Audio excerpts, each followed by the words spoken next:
ಕನ್ನಡ ವಿಷಯದಲ್ಲಿ ನೋಡ್ಬೇಕಂತಂದ್ರ ಕನ್ನಡದ ಮೂಲಾಕ್ಷರಗಳನ್ನ ಮೊದಲಿಗೆ ಕಲಿಯೋಣ. ಕನ್ನಡದ ಮೂಲಾಕ್ಷರಗಳಲ್ಲಿ ಒಟ್ಟು 49 ಮೂಲಾಕ್ಷರಗಳು ಬರ್ತಾವೆ. ಆ 49 ಮೂಲಾಕ್ಷರಗಳನ್ನ 3 ವಿಧಗಳಾಗಿ ವಿಂಗಡಣೆ ಮಾಡಿದಾರ. ಆ 3 ವಿಧಗಳು ಯಾವುವು ಅಂತಂದ್ರ 1 ಸ್ವರಗಳು, 2 ವ್ಯಂಜನಾಕ್ಷರಗಳು, 3 ಯೋಗವಾಹಗಳು ಅಂತ ಬರ್ತಾವ. ಈ ರೀತಿ 3 ವಿಧಗಳನ್ನಾಗಿ ಮಾಡಿದಾರ.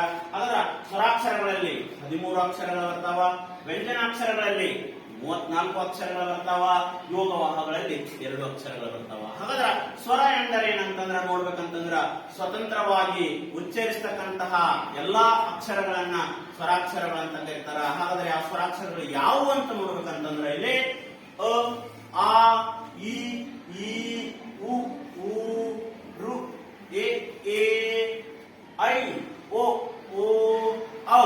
ಈ ರೀತಿಯಾಗಿ 13 ಸ್ವರಾಕ್ಷರಗಳನ್ನ ನಾವು ಕಾಣಬಹುದ್ರಿ ಇಲ್ಲಿ. ಅದೇ ರೀತಿಯಾಗಿ ಸ್ವರಾಕ್ಷರಗಳಲ್ಲಿ ಮತ್ತೆ ನಾವು 3 ವಿಧಗಳನ್ನಾಗಿ ನೋಡಬಹುದ್ರಿ. 1 ಹ್ರಸ್ವ ಸ್ವರ, 2 ದೀರ್ಘ ಸ್ವರ, 3 ಪ್ಲುತ ಸ್ವರ ಅಂತ ಬರ್ತಾವ. ಹಾಗಾದ್ರ ಹ್ರಸ್ವ ಸ್ವರ ಅಂದ್ರ ಒಂದು ಮಾತ್ರ ಕಾಲದಲ್ಲಿ ಉಚ್ಚರಿಸತಕ್ಕಂತಹ ಎಲ್ಲಾ ಸ್ವರಾಕ್ಷರಗಳನ್ನ ಏನಂತ ಕರೀತಾರಂದ್ರ ಹ್ರಸ್ವ ಸ್ವರ ಅಂತ ಕರೀತಾರ. ಅವನು ಆ ಹ್ರಸ್ವ ಸ್ವರಗಳ ಸಂಖ್ಯೆ ಎಷ್ಟಪ್ಪ ಅಂತಂದ್ರ 6 ರೀ. ಅವ್ ಯಾವಂದ್ರ ಅ, ಇ, ಉ, ಋ, ಎ, ಓ. ಅದೇ ರೀತಿ ದೀರ್ಘ ಸ್ವರ ಅಂದ್ರ 2 ಮಾತ್ರ ಕಾಲದಲ್ಲಿ ಉಚ್ಚರಿಸತಕ್ಕಂತಹ ಎಲ್ಲಾ ಸ್ವರಾಕ್ಷರಗಳನ್ನ ಏನಂತಾರಂದ್ರ ದೀರ್ಘ ಸ್ವರ ಅಂತಾರ. ಅವ್ಯಾವಪ್ಪ ಅಂದ್ರ ಆ, ಇ, ಉ, ಎ, ಐ, ಓ, ಔ. ಈ ರೀತಿಯಾಗಿ 7 ದೀರ್ಘ ಸ್ವರಗಳನ್ನ ನೋಡಬಹುದ್ರಿ. ಅದೇ ರೀತಿಯಾಗಿ 3ನೇದು ಪ್ಲುತ ಸ್ವರ. ಪ್ಲುತ ಸ್ವರ ಅಂದ್ರ 2 ಅಥವಾ 2ಕ್ಕಿಂತ ಹೆಚ್ಚು ಮಾತ್ರ ಕಾಲದಲ್ಲಿ ಉಚ್ಚರಿಸತಕ್ಕಂತ ಎಲ್ಲಾ ಸ್ವರಾಕ್ಷರಗಳನ್ನ ಪ್ಲುತ ಸ್ವರ ಅಂತ ಕರೀತಾರ. ಈ ರೀತಿ ಸ್ವರಾಕ್ಷರಗಳಲ್ಲಿ ನಾವು ನೋಡಬಹುದು. ಹಾಗಾದ್ರೆ ನೆಕ್ಸ್ಟ್ 2ನೇ ವಿಧ ವ್ಯಂಜನಾಕ್ಷರಗಳು. ವ್ಯಂಜನಾಕ್ಷರ ಅಂದ್ರೆ ಏನಂತಕ್ಕಂಥ ವಿಷಯ ಬಂದಾಗ ಸ್ವರಗಳ ಸಹಾಯದಿಂದ ಉಚ್ಚರಿಸತಕ್ಕಂತಹ ಎಲ್ಲಾ ಅಕ್ಷರಗಳನ್ನ ವ್ಯಂಜನಾಕ್ಷರಗಳಂತ ಕರೀತಾರ. ವ್ಯಂಜನಾಕ್ಷರಗಳಲ್ಲಿ 2 ವಿಧಗಳು ರೀ.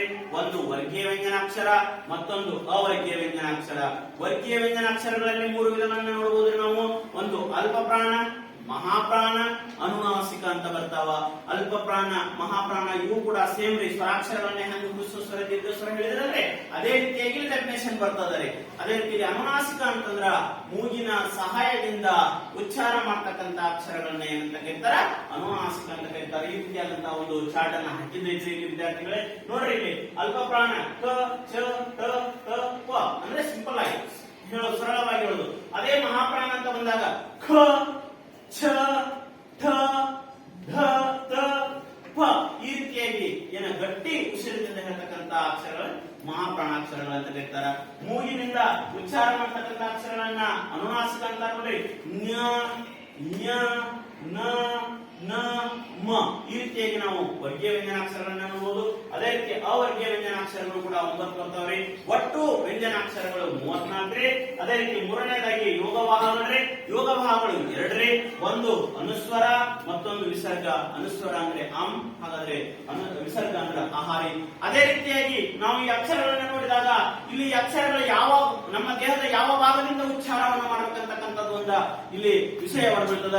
ಅವುಗಳನ್ನ ನೋಡ್ಬೇಕಂತಂದ್ರ ಇಲ್ಲಿ ಇದೇ ರೀತಿಯಾದಂತಹ ಚಾರ್ಟ್ ಅನ್ನ ನೋಡ್ರಿ. ಈ ಚಾರ್ಟ್ ಅನ್ನ ನೋಡಿದಾಗ ನಮಗೆ ಗೊತ್ತಾಗ್ತದ ಯಾವ ರೀತಿಯಾಗಿ ನಾವು ಇಲ್ಲಿ ಅಕ್ಷರಗಳನ್ನ ಕನ್ನಡ ಮೂಲಾಕ್ಷರಗಳನ್ನ ವಿಧಗಳನ್ನಾಗಿ ಮಾಡಿದ್ವಿ. ಅದೇ ರೀತಿಯಾಗಿ ಈ ಅಕ್ಷರಗಳನ್ನ ಉಚ್ಚಾರ ಮಾಡ್ಬೇಕಂತಂದ್ರ ನೋಡ್ರಿ ಹೇಗಿದೆ. ಫಸ್ಟ್ ಕಂಠಾಕ್ಷರಗಳು ಅಂತ ಬರ್ತಾವ. ಅಂದ್ರ ನಿಮ್ಮ ಕಂಠ ಭಾಗದಿಂದ ಉಚ್ಚಾರ ಆಗ್ತಕ್ಕಂಥ ಅಕ್ಷರಗಳನ್ನ ಕಂಠಾಕ್ಷರಗಳಂತ ಕರೀತಾರ.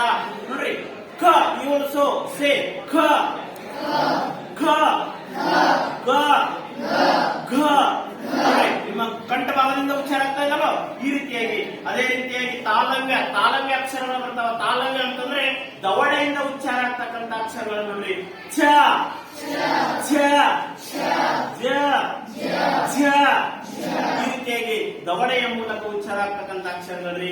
ಅದೇ ರೀತಿಯಾಗಿ ಮೂರ್ಧನ್ಯ, ಮೂರ್ಧನ್ಯ ಅಕ್ಷರಗಳು ಅಂತಂದ್ರ ನಾಲಿಗೆ, ನಿಮ್ಮ ನಾಲಿಗೆನ ಒಳಗೆ ತೆಗೆದುಕೊಂಡೇ ಹೇಳ್ತಕ್ಕಂಥ ಅಕ್ಷರಗಳು ನೋಡ್ರಿ. ನೀವು ಹೇಳ್ರಿ ಕೂಡ ಟ, ಠ, ಡ, ಢ ನಾಲಿಗೆ ಒಳಗೆ ತೆಗೆದುಕೊಂಡು ಹೇಳ್ತಾರಲ್ರಿ. ಈ ರೀತಿಯಾಗಿ ಬರ್ತಕ್ಕಂಥ ಅಕ್ಷರಗಳು ಮೂರ್ಧಾನ್ಯ ಅಕ್ಷರಗಳು ಅಂತ ಕರಿತಾವೆ. ದಂತ್ಯ ಅಕ್ಷರಗಳು ಬರ್ತಾವೆ ಇದರಲ್ಲಿ. ದಂತ್ಯ ಅಂದ್ರೆ ನಿಮ್ಮ ಹಲ್ಲಿನ ಸಹಾಯದಿಂದ ಉಚ್ಚಾರ ಆಗ್ತಕ್ಕಂಥ ಅಕ್ಷರಗಳು. ನೋಡ್ರಿ, ಥ ಥ ದ ಧ. ಈ ರೀತಿಯಾಗಿ ಪ್ರತಿಯೊಂದು ಅಕ್ಷರವು ಕೂಡ ನಿಮ್ಮ ಈ ಮುಖದ ಅಂಗಾಂಗಗಳನ್ನ ಉಪಯೋಗಿಸಿಕೊಂಡು ಉಚ್ಚಾರ ಆಗ್ತಕ್ಕಂಥ ಅಕ್ಷರಗಳದಾವ.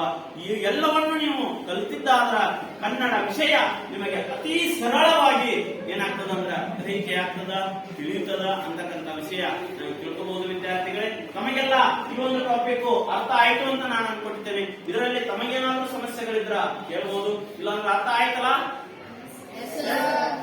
ಓಕೆ, ಈ ಒಂದು ಟಾಪಿಕ್ ನಮ್ಗೆ ಅರ್ಥ ಆಯ್ತು. ಇಲ್ಲಿಗೆ ಈ ಟಾಪಿಕ್ ಅನ್ನ ಮುಗಿಸೋಣ ಅಂತ ಹೇಳ್ತಾರೆ. ಧನ್ಯವಾದಗಳು.